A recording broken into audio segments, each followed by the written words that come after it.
Welcome to another episode of the CPG Guys podcast. Our co-hosts, Sri Rajagopalan and Peter V.S. Bond, explore how brands and retailers engage with consumers online, in-store, and everywhere in between. And now, here are Sri and Peter. Hi, everyone, and welcome to this episode of the CPG Guys podcast. I'm Sri, the so-called Yankee CPG guy focused on branding, retail media, and marketplaces. And my co-host is PVSP, also sometimes known as the LA Dodgers CPG guy, who this day is on a high, as the Dodgers are 15-4 as of today. And his domains of expertise revolve around digital shelf content, retail, customer data, insights, CRM, and loyalty. And I call him sometimes a UGC guy. Please join me in welcoming the guru of loyalty, also known as Mr. 007, the man with the radio voice and face, Mr. Bond. Particularly the radio face, Sri. Let's emphasize that, shall we? It's great to be here with you as always, my friend. Thank you so much, Peter. And before we get to our guest and dive into the wonderful world that we had ahead for you today of audience personalization, I will remind our audience that all of our content, including the work we did on profitability, which was really generated because you asked us to, our women's leadership series back in fall 2020, where we were actually able to donate $8,000 to the Susan G. Komen cause, and our ongoing weekly show can easily be found just by visiting cpgguys.com. Our show's content is driven by you, so please give us your feedback on what you want to hear more from us about. There are two ways to do that. From time to time, we take polls on LinkedIn. Please do participate and shape our outcomes. And there's another easy way, and we like this way. All you have to do is go to ratethispodcast.com/CPGguys, where you can actually leave us both a rating and a review on the Apple platform, and we appreciate the direction. Peter, what do we like for those ratings? Well, I mean, I'm a 5-star kind of guy. I know you're a 5-star kind of guy, Sri, but it's up to our audience. Honest feedback is what we want. And the partnership we're establishing with our guest today is also a 5-star kind of partnership. Absolutely. So you can also join our growing LinkedIn family and stay in touch with all the activity we have going on, including all these wonderful episodes, guests, and the transformation of the CPG industry by simply going to linkedin.com/company/CPG podcast. Again, that's CPG podcast, and simply hit the follow button. I think our audience knows, Peter, that in a post-pandemic world, direct-to-consumer for brands is non-negotiable. We kind of say that almost every other episode. But the art... tattooed on us, don't you think, Sri? Like right on your arm? Somewhere here, it does say D2C. That's what I'm going to get here when the guns get bigger. And but the art of successful D2C is definitely personalization, no debate. Reaching the consumer with a message that puts them in a comfortable, recognizable situation and resonates with their everyday behavior almost always results in a relationship for a brand, and also drives the curiosity in a consumer to drive experiences. We have therefore partnered on a 3-part series with the team at Aki Technologies, who takes brands to new levels with digital advertising that matches the message to the actual moment, aka personalization every time.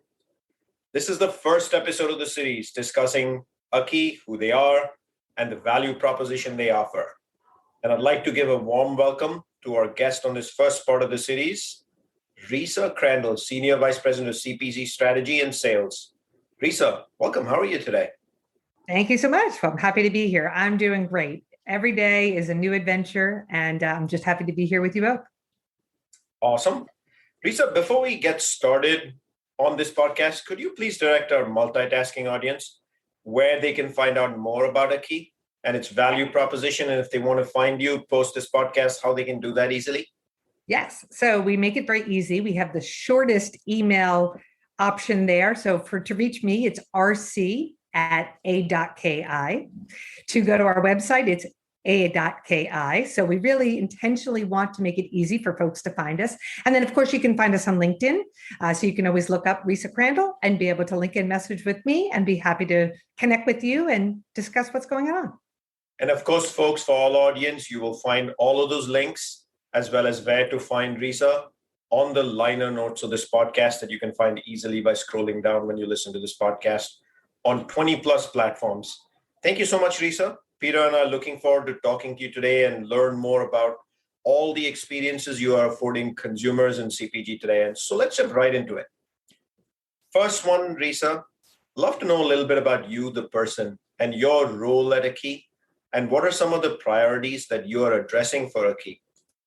Yeah, so a bit about me. So I've been in the ad tech space for over 12 years, and I'm really fascinated by emerging technologies that can connect with consumers, but also help brands. I very much consider myself a marketer working in concert with our brands to really help them accelerate their growth, look for the problems that we could solve, look for the opportunities that are there. I've been here at a key now for about a year and a half, and I was very impressed with the technology that they bring and that we bring as far as really understanding the attention state of consumers. So I was very passionate about coming to a company where the technology is at the center of the wheel, but consumers are with us as well as our brand. So it's really a nice connected wheel that we are. What really has struck a chord, though, is how we built our company 6 years ago, which is about understanding the white space that mobile could fill in understanding your attention state and your receptivity. And so our founders really listened to marketers, share with them that there was something else there that mobile could achieve by understanding the moments the consumer's in and their motion. And so that's how we got started, and then accelerate forward, taking those moments and powering personalization to drive that commerce forward. It's just fantastic to have a really point of differentiation, but that one that is marketing led. Wow, moments and motion. I love that. Risa, it's great to have you on the podcast. Thank you for joining us. If you've listened to our podcast in the past, you know that we really like to get under the hood and see how the engine runs. So with that in mind, why don't you walk our audience through a key value proposition end to end? You got it. So it's pretty straightforward. So the opportunity with a key and our value proposition is understanding the consumer's moments. And we have over 160 moments in our AI and algorithms. And those moments are determined by variables, everything from your purchase base, which has become exceptionally important over the last year and a half. Are you a loyal customer, a lapsed customer? Are you buying the competitive brand? What retailers do you shop at or not? How do you shop? E-commerce, in-store, both. By looking at those factors, as well as your weather, your location, and then bringing together the motion. But the personalization then takes another boost forward as far as what we actually say in the creative message that aligns to your moments. So sunny outside, it's going to rain later today, countdown to the big game, whichever sports team we're supporting. So having the personalization right in the creative message, which the technology does, the lift. So it's not versions being done by a creative agency. It's the technology that pulls that through. And then the personalization, last piece is what is the action item for that consumer? Are we adding to cart, adding to list, get to store, go to a brand experience, like you were talking about earlier, Sri, the experiences. So being able to unlock what the personalization call to action performs better. So we bring that all together in an end-to-end solution that is very thoughtful, very strategic, but also very quick to market. So we can sprint and get programs up and running where there is that need. The word personalization is often a very misused word in the advertising industry. Coming from a marketing background, it's been around in the industry for 10 years, but I haven't found a lot of service providers actually delivering true personalization because content at scale becomes very manualized, if there's such a word, to deliver personalization. I heard a very important word that you just said, which is you're using technology to drive that. So I'd love to get your definition, if you were a consumer lens. What does this word mean to you as a consumer you can expect from Aki and its brand partners? And give us a few examples of personalization. Yeah. So personally, I agree with you. Personalization means different things to different folks. And it also, to a lot of folks, feels that it's hard work. It's costly. It's time that has to go in. And that is not the case necessarily. And so when we've encountered clients that have said just that to us, or have said, I've invested in a partnership for a DCO platform, they recognize that they're getting not the scale part, they're getting something kind of at a base level. So what really we think about when it comes to personalization is, what is the creative type? How we then personalize the message to all the variables that, and one of the most important variables is the purchase base, the audience segmentation. So calling out differently to Risa, for example, that hasn't bought vitamin water recently. So I'm a lapsed shopper, differently than someone who's an active vitamin water shopper, and we want to encourage them to try perhaps a new flavor. Differently than those that have moved away from the brand and buying the competitive. How do we bring them back? That might be an offer.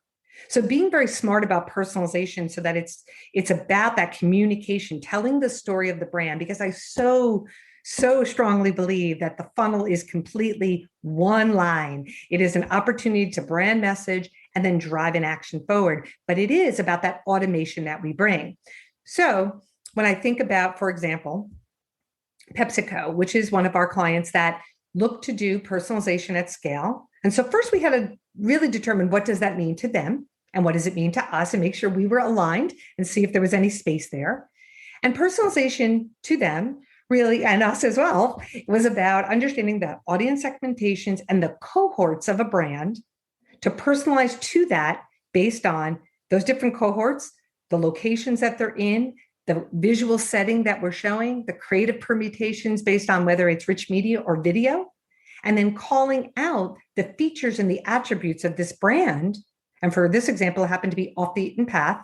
So the different things that would call out to a working family differently than a retiree, different than a health conscious consumer. So having different messaging right within the creative, and the call to action being open to, if I'm going into a store, reminding me about the brand to pick up when I'm in store, differently than when I am in a lean back moment and adding to my cart. So the personalization components really were about understanding who the shopper is and can be, how to communicate that to that consumer in a very friendly, accessible, fast-moving way. But our automation did all that lift. So we were able to kick off a campaign very quickly and also measure the success of what personalization can deliver. Wow. So I heard things like lapsed shoppers, engaged shoppers. You talked about segmentation. That screams to me behavioral data and the ability to actually target. That tells me that what you're doing is a little bit more of a science and a lot less of an art the way that it used to be. Is this true? Can you tell me what goes into making that personalization truly relevant to the person receiving the communication? Yes, it really is a science. You're exactly right, Peter. We are moment marketing science. It really is a science to understand the different variables, and they come together, right? So the context and receptivity of, I should receive this ad and what I'm going to say into it, using Nielsen Catalina and IRI data to understand your audience segmentation, but also to understand how you shop. You go into Costco maybe once a month, and we can see that. And we can see that dwell time. You are picking up at your Walmart store. We can see that dwell time. For example, I love this program. We did one for Coca-Cola, where we messaged to consumers that were doing the drive-through at CVS to pick up their water when they're picking up their other CVS prescriptions. So we have that ability with our moments and our motion to know that is the right message for that consumer about to go through a drive-through, and give them that reminder message to add that product into their cart. So it's true. It's not about creative. That's why I always like to differentiate from DCO, because that's about creative. It's about the science that goes into what the creative will be and what it actually says, and how frictionless we make that so the consumer takes action. How about that, Peter? Now we've moved to the scientific level of moments that matter equal to personalization. I heard you say 3 words earlier on the show. Personalization is difficult to do because it can be costly. Mm-hmm. It can be hard work because of the manual effort required, and it also takes time. So if I start thinking about some of the big value propositions a key brings to the table, or the biggest advantage for a brand to work with a key, are you solving for all 3 of these: expense, hard work, and time, and therefore a brand can just ramp up very quickly? Yes. So the fact that we are end-to-end solution and that we are a managed service solution provider means that we can move much more quickly and it can be much more scaled. So in the typical programmatic world, this cannot be done. There are too many permutations in a key program. So we complement where programmatic is, and that all works fantastically. So being able to move quickly and get a campaign into market in 3 weeks, 2 weeks.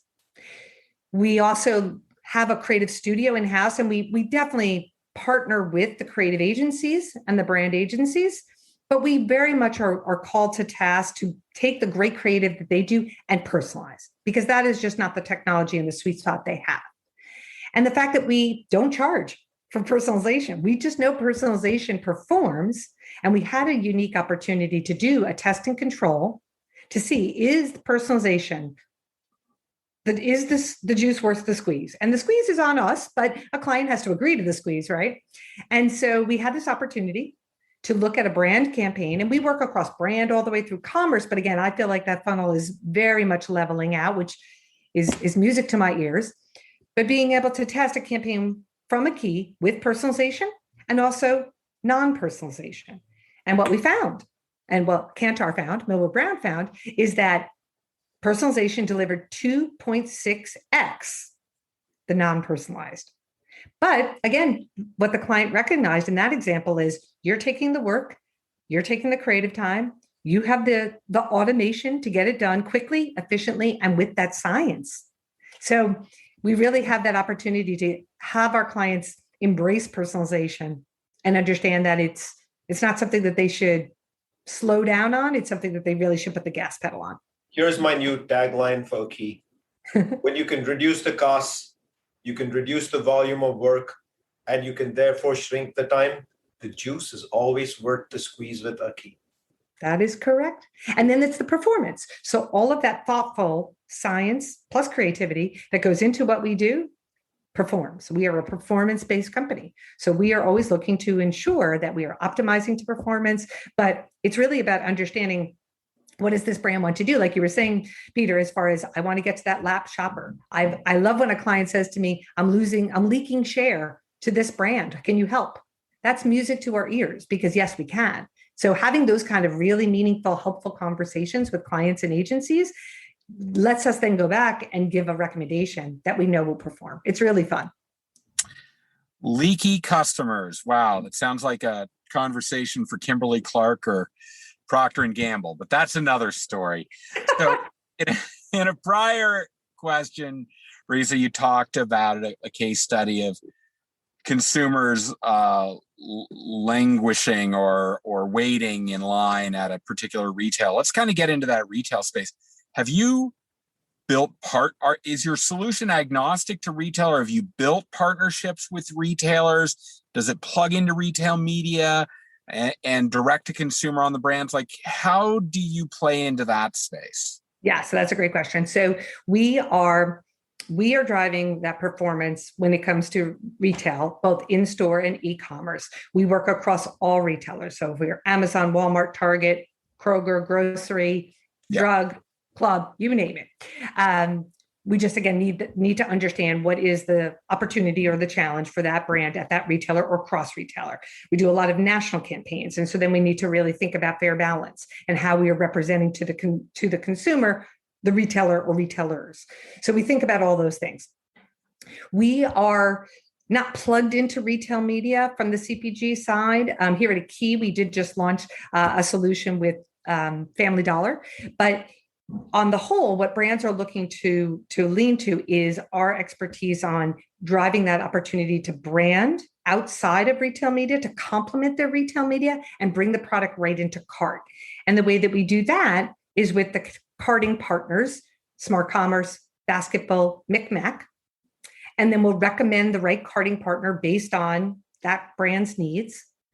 And then from the key ad, whether it's a rich media ad, a connected TV ad with a QR code since they're back, a video ad, one click into cart. And so that way it rides nicely and next to the retail work that they're doing. It gives them an opportunity to tell that brand story, have the moments, have the creativity and this science, it also gives brands an opportunity to conquest, which is very important for that leakage. So it's an opportunity to complement retail media through our carding partners and be able to understand each of those retailers, how they're all different. So when it's a national campaign, we have to understand all the retailers that are part of it. When it's a retail by retail campaign, we also have to understand that one size doesn't fit all. It's very different how we market for a consumer at Kroger than it is for a consumer at Walmart. Risa, we love those one clicks to cart. And congratulations, you became the first guest after 85 plus episodes on the CPG Guys to use the word conquest. So Risa, we have a rule here on the CPG Guys. If you use an industry word, you have to explain what that means. Obviously, it's a word I love and I encourage brands to do all the time because they are getting conquested. So please decompose it for our audience. Absolutely. Oh, I'm so excited that I get to be the first on the conquesting. So conquesting, brands will come to us and say, I'm number 2 share of market for this brand at X retailers or retailer.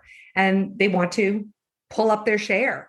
And by conquesting, we have that data through Nielsen Catalina and IRI, as well as the click to cart conversions that we can see to be able to talk to that brand about the benefits of that brand different than the one that they might be buying. So we had an example where a Unilever client said, I'm number 2 to this much more small kind of upstart brand. And if I can conquest to consumers that are buying that small upstart brand and show them my product benefits and my reasons to believe about my brand, it's not about price. It's about really telling the story and then make it frictionless for them to add to cart or add to list. I have a really good chance of converting that consumer over. Retail media, because of the power that they have, they want to keep that pure. And that's totally understandable. And I respect that. But here, they are being conquested. We're all being conquested all the time in another way. So we do it in a very thoughtful, respectful way so that brands can grow their share. How about that explanation? If that was one of the most eloquent explanations of conquesting I've heard. Here's my next question for you, right? We talked about your partnership with retailers, obviously without which this journey is incomplete. You talked about brands. We talked about the consumer. What I'd love to learn from you is when a brand chooses to partner with a key and a relationship is created, what can they expect back from a key? Are there other services? Are you a full service agency? Are you the famous half service agency that does graphics and banners? How does this process of actually activating the partnership take place?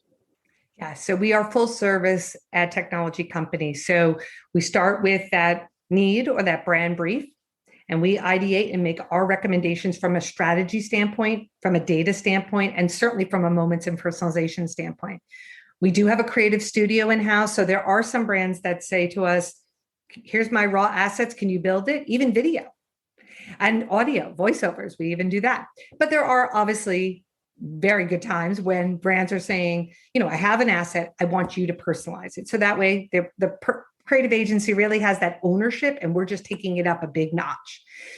What they then get is for us to launch the campaign, again, in a very quick period of time. With that thoughtfulness, we optimize to that call to action. And that call to action for us is performance of driving both awareness and driving sales, optimizing through the campaign. And then at the end, what they'll receive from us is an insights report, a very in-depth insight reports, which will let them know how did their brand perform by personalization element, by all the features in the ad, by the creative type, by the time of day, by the moments, and by performance. And when we talk performance, we're not talking CTR. CTR is not a KPI for me. What? Break down what CTR is. Okay, sorry. Click-through rate. So click-through rate doesn't mean we want click into cart, click to list, click buy in store. So to us, CTR, click-through rate, is not a benchmark. This is about what is the real performance we're driving for the brand, not the performance of a key, what's the performance for the brand. Right. So that's really where we're coming from. So we provide an insights report that will let the brand know all these different lines of data that will tell them a lot more about their consumer and what performed and what recommendations we have for how to improve, because everybody can improve on any campaign. And so I just had a client ask me today, well, how many like, how many cuts of data, Risa, would I get on a campaign of X size? And I said, somewhere between 50 and 75. That's very in-depth. Digital ad tech companies don't tend to report on that. They tend to report on click-through rate. And that's just mind-blowing to me that still continues to go on today. So that is a differentiator for us. And then that gives us more strategic conversations with clients because we're really working on behalf of their brands to improve their opportunity because it's so much more insights driven.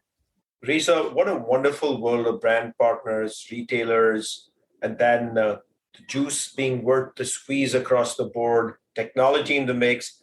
You are also officially the first one who's actually gone in the direction of saying click-through rate is irrelevant, because that's my personal pet peeve, including conversations I had today with brand marketers and agencies, because I believe CTR as its own is simply one metric. And in the PPC model, the CVR matters as much as also the CPC. You may have amazing CTRs, you may have amazing CVRs, but if you paid too much via the CPC, you already broke the model. So what good is that? So in that sort of an ecosystem, I'd love to know from you, who are your brand partners? Can you name a few for us? And what does it take to create a partnership with you? Does it take weeks, months? And once that happens, can you activate in days and weeks after the brief? And what's the process? Yeah. So some of the brand partners that we work with on a very consistent basis, and we start with a test and earn, right? So we're going to prove ourselves out. I like test and earn versus test and learn, because earn is what we're looking to do here. J&J, PepsiCo, Mars Wrigley, Clorox, Gallo, Diageo, GSK, Kind. So those are some of the clients that we work with on a very consistent basis that we started with a program or two in that test and earn model. What's really key is to really have a thoughtful conversation in the beginning, right? So just getting an email over the transom that says, this is what we're looking to do. We want to have a conversation. We want to really go into understanding, where is this brand? Where is the brand health? Where do we look to bring that performance? And we really want to guide our clients to best success, especially in this commerce world. So, especially over the last 15, 18 months, there was this hunger for information of, how do I sell my product either direct to consumer or on Amazon or via Instacart or GoPuff? And we have leadership there. So it's very meaningful to have these conversations with the kind of companies that I mentioned to really help to guide them to the best success, because that is how we're going to grow.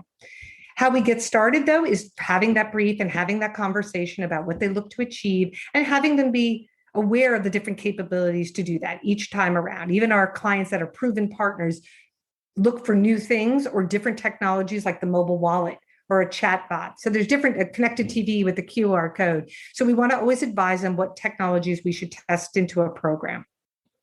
As far as timing goes, from once we get a brief, we start working right away on our side. We'll have that discussion call first.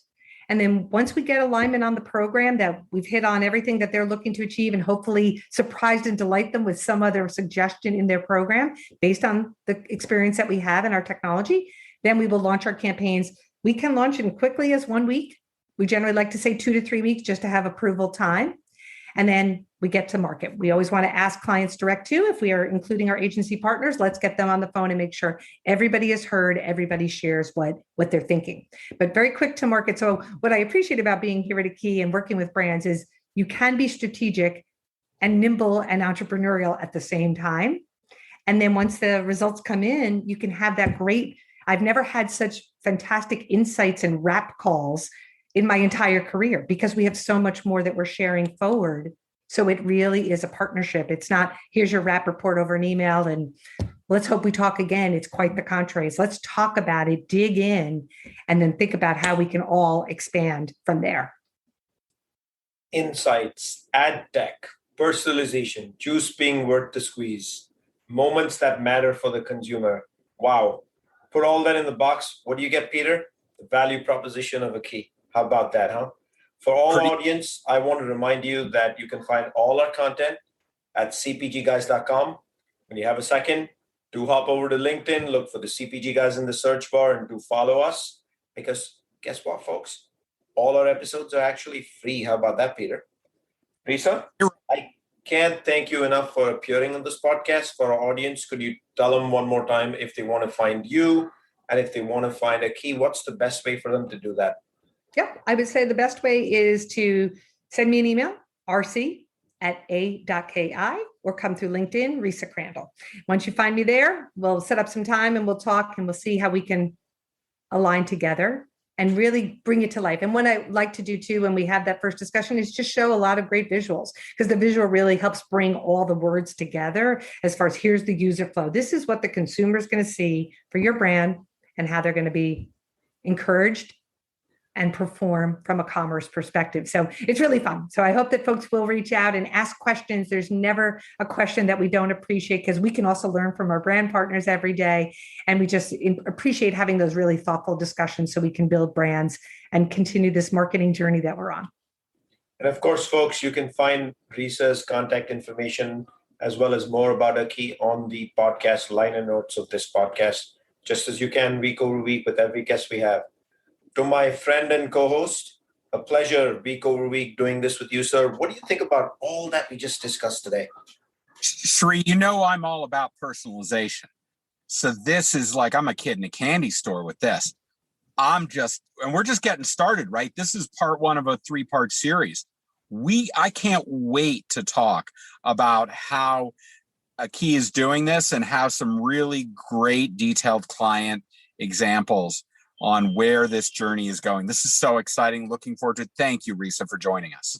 Thank you both for having me, and thank you for this healthy discussion. I'm glad I hit a first there with conquesting. That always makes me. I always want to be one of those lead dogs. Nobody has gone down the path of discussing CTR with me before, and here we are. So I got conquesting and CTR. Woohoo! It's a double today on the CPG Guys. And folks, a reminder, tune in next week for the next episode of the CPG Guys, where you can find everything e-commerce, in-store, and everything in between right here on cpgguys.com and this podcast. See you next week.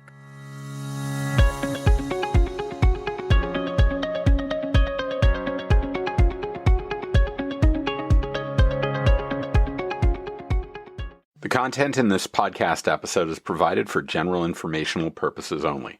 By listening to our episode, you understand that no information contained in this episode should be construed as advice from CPG Guys LLC or the individual author, hosts, or guests, nor is it intended to be a substitute for research on any subject matter. Reference to any specific product or entity does not constitute an endorsement or recommendation by CPG Guys LLC. The views expressed by guests are their own, and their appearance on the program does not imply an endorsement of them or any entity they represent. The views expressed by CPG Guys LLC do not represent the views of their employers or the entity they represent. CPG Guys LLC expressly disclaims any and all liability or responsibility for any direct, indirect, incidental, special, consequential, or other damages arising out of any individual's use of, reference to, or inability to use this podcast or the information we present in this podcast.